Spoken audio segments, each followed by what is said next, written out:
Bonjour, donc nous continuons avec 10 minutes avec Marc et aujourd'hui nous sommes dans le chapitre 8 à partir du verset 10. Aussitôt, Jésus monta dans la barque avec ses disciples et se rendit dans la région de Dalmanuta.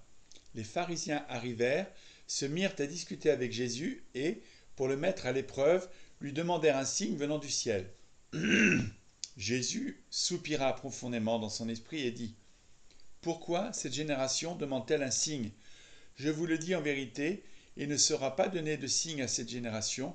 Puis il les quitta et remonta dans la barque pour passer sur l'autre rive.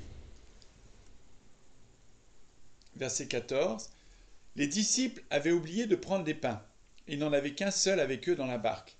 Jésus leur fit cette recommandation. Attention, méfiez-vous du levain des pharisiens et du levain d'Hérode. Les disciples raisonnaient entre eux et disaient: C'est parce que nous n'avons pas de pain. Jésus, le sachant, leur dit: Pourquoi raisonnez-vous sur le fait que vous n'avez pas de pain? Ne comprenez-vous pas et ne saisissez-vous pas encore? Avez-vous encore le cœur endurci? Vous avez des yeux et vous ne voyez pas, vous avez des oreilles et vous n'entendez pas. Ne vous rappelez-vous pas, quand j'ai rompu les 5 pains pour les 5000 hommes, combien de paniers pleins de morceaux avez-vous emporté? 12, lui répondirent-ils. Et quand j'ai rompu les 7 pains pour les 4000 hommes, combien de corbeilles pleines de morceaux avez-vous emporté? 7, répondirent-ils. Et il leur dit: Comment se fait-il que vous ne compreniez pas encore? Donc là, on voit Jésus qui est confronté à deux groupes de personnes qui doutent. Et on voit deux types de doutes. J'ai envie de dire le doute fondamental, le doute existentiel et le doute en avançant, le doute dans l'action en fait. Et le premier groupe de personnes, c'est les pharisiens qui viennent demander à Jésus un signe venant du ciel. Le contexte de cette demande, c'est Jésus qui vient de faire une deuxième multiplication des pains, des guérisons encore et encore et encore, et ça continue encore par la suite, à tel point qu'il demande aux gens de ne pas dire qu'ils ont été guéris ou de ne pas faire de la publicité pour les miracles, simplement pour pouvoir se déplacer. Et voici les pharisiens qui viennent et qui lui demandent un autre signe venant du ciel. Et Jésus leur répond, euh, on voit ça dans le passage parallèle dans Matthieu 12, 39 et 40. Jésus répondit: Une génération méchante et adultère, adultère dans le sens qu'il ne croit pas vraiment en Dieu, demande un miracle. Il ne lui sera donné d'autre miracle que celui du prophète Jonas. Car, de même que Jonas fut 3 jours et 3 nuits dans le ventre d'un grand poisson, de même le Fils de l'homme sera 3 jours et 3 nuits dans le sein de la terre. Et dans Matthieu 16, un peu plus loin, il reprend cette idée de Jonas de, comme signe, comme réponse aux signes que demandent les Sadducéens et les pharisiens. Et il leur dit: Mais si vous êtes capable de reconnaître, de deviner le temps qu'il va faire demain en regardant les signes qu'il y a dans le ciel, parce qu'à l'époque, il n'y avait pas les applications météo sur les téléphones, donc on essayait de comprendre quel temps il allait faire le lendemain pour, pour savoir, par exemple, je me rappelle, moi, quand j'étais petit, eh ben, dans les fermes, on regardait au moment de la coupe des foins, de façon à ce que le foin ne pourrisse pas sur pied, eh ben, on regardait quelle était la couleur du ciel et on décidait si on allait faire le foin le lendemain ou pas, en fonction d'un éventuel, une possibilité d'orage. Et même des fois, j'ai vu notre voisin de nuit qui est parti avec son tracteur, qui a coupé tout, ou qui a ramassé tout le foin, parce que en regardant le ciel, il voyait bien qu'il allait y avoir un orage. Eh bien, Jésus dit aux pharisiens: Mais vous n'avez pas besoin de signes supplémentaires pour comprendre que je suis le Fils de Dieu. Et, et, et notre génération, les gens de notre temps, c'est pareil pour eux.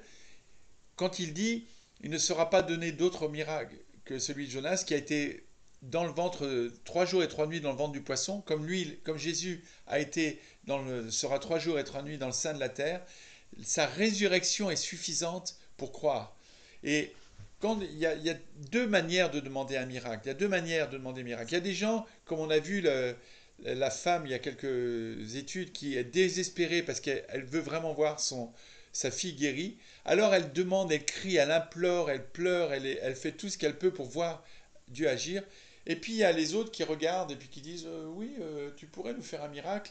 Ou Hérode, j'aimerais bien rencontrer Jésus pour voir si vraiment il est ce qu'il est. Pas parce qu'il croit vraiment, mais parce que juste pour un peu comme une manière sociale, etc. Ils ne sont pas vraiment intéressés de la relation avec Jésus. Et dans ce cas-là, eh ben, c'est une mauvaise manière de demander un miracle. Et puis, un peu après ça, après ce premier groupe, eh ben, on a un deuxième type de doute, c'est le doute des disciples. Alors on voit au verset 14, ça commence parce que les disciples se rendent compte qu'ils n'ont pris qu'un seul pain. Alors vous imaginez, ils sont tous en train de se regarder, et puis ils disent, non mais c'est quand même incroyable, il y avait 7 paniers de pain, on n'en a qu'un avec nous, tu ne pouvais pas en prendre 3 ou 4 au lieu d'en prendre qu'un. Non mais quelle cruche quoi. On va faire comment pour manger maintenant? Donc ils sont dans cette discussion-là, et puis Jésus, lui, il est encore dans sa relation avec les pharisiens, et puis il pense aussi à Hérode. On a vu la dernière fois, il est dans la compassion, il est toujours concerné par les gens qu'il a vus. Donc il est inquiet pour eux quelque part, où il est encore dans cette pensée-là. Et il veut prévenir ses disciples. Il dit attention, n'entrez pas dans le levain des pharisiens, méfiez-vous du levain des pharisiens, du levain d'Hérode, c'est-à-dire ces petites idées insidieuses qui sont là, comme du levain qu'on met dans de la levure, qu'on met dans la farine. Et puis si on ne fait pas attention, si on ne les enlève pas, eh ben, ça fait lever toute la pâte et après la pâte est bonne à jeter. Eh ben, il est là, il leur dit, mais faites attention à ces idées pernicieuses, à ces idées qui vont rentrer, ces idées du monde ou ces idées de doute existentiel. Et c'est un avertissement pour nous aussi. Faisons attention, restons dans une attitude comme les enfants qui, qui, qui croient, qui espèrent, qui s'attendent à ce que à ce que Dieu réponde à leurs besoins, à ce que Dieu les fasse grandir dans la relation avec eux. Et donc, quand les disciples entendent la question de Jésus, comme ils sont tellement omnubilés par qu'est-ce qu'on va manger ce soir, est-ce qu'on aura assez à manger, eh ben, ils croient que Jésus, il rentre dans leur conversation et ils disent non mais où est le pain quoi?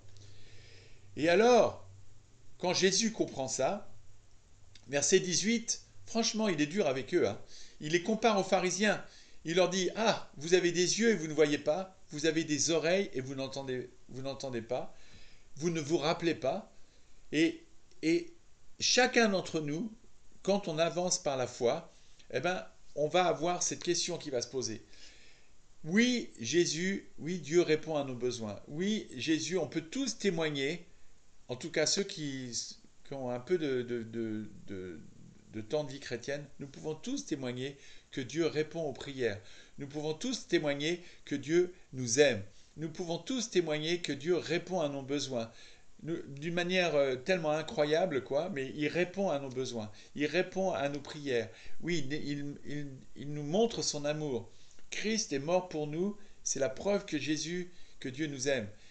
Il nous montre qu'on n'est plus sous la colère, il nous montre qu'on est pleinement sous la grâce. Et, mais on est tout le temps dans les doutes. On verra dans Marc 16. Dans Marc 16, alors que Jésus se prépare à remonter au ciel, on voit 3 fois que les disciples ont des doutes. Et donc Jésus les reprend. Mais c'est pas de la même manière que les pharisiens. Il les reprend en leur disant, mais attendez les gars, reprenez votre position de foi. Regardez ce que j'ai fait. Rappelez-vous des belles choses que j'ai faites pour vous. Rappelez-vous de tous les miracles que vous avez vus. Et nous qui sommes bénis dans le sens où nous croyons sans avoir vu les miracles, et notre récompense sera encore plus grande, c'est Jésus qui dit ça encore plus tard, eh bien rappelons-nous des choses que nous avons vues, que nous avons expérimentées dans notre foi, parce que la foi, c'est pas simplement quelque chose d'intellectuel, c'est aussi quelque chose qu'on expérimente.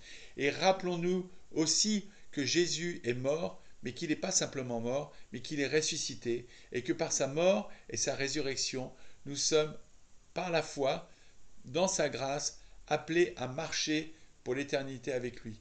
Rappelons-nous de tout ça. Et quand nous avons des doutes, eh ben, pardon Seigneur, on est vraiment désolé. On est désolé d'avoir ces doutes. Et si vous doutez, dites-vous que c'est la preuve que nous sommes des hommes, des femmes. Ne restons pas dans le doute.